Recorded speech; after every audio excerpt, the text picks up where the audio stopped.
વચમાં સાહેબ એવો બનાવ બન્યો કે અમે રજૂઆત પણ કરી પણ પોલીસને કેવું છે, પોલીસ તેની કામગીરી કરે છે સાહેબ, નો ડાઉટ.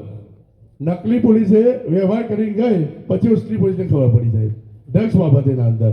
ખરેખર પોલીસ સુધી ધ્યાન જાય છે લોકો, પણ આવો પણ એક બનાવ બન્યો. અને ડ્રગ્સ એટલો ગંભીર છે કે અમે જે ડૉક્ટર લાઈનના લોકોને મેં એક મિટિંગ કરી સાહેબ, અમે મુસ્લિમ સમાજના અંદર પણ અમે ચિંતા કરી સાહેબ કે આપણે આ ડ્રગ્સના અંદરથી બચીએ.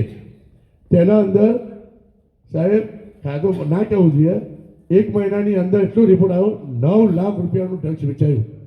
અને અત્યારના જે બાળકો છે એમાં સૌથી વધારે બાળકોના અંદર ડ્રગ્સ જાય છે. જે કોલેજના છોકરાઓ છે તો કોલેજના અંદર પણ આ એક પેટ્રોલિંગ કરવું જોઈએ આ બાબતે. અમારે ત્યાં જે આવે છે સાહેબ, અમે રજૂઆત કરતા હોય છે અને પૂરેપૂરું કોઓપરેટ અમને એસપી સાથે ટાઉનમાંથી અમને મદદ મળતી હોય છે. એટલે આ બાબતે બી એક ગંભીર બાબત છે, અને આપ નોંધ લેશો. અને સાહેબ અમે ચાવડા સાહેબ સાયબર ક્રાઇમ દ્વારા પણ અમે અવેરનેસ કાર્યક્રમ ગોઠવ્યા.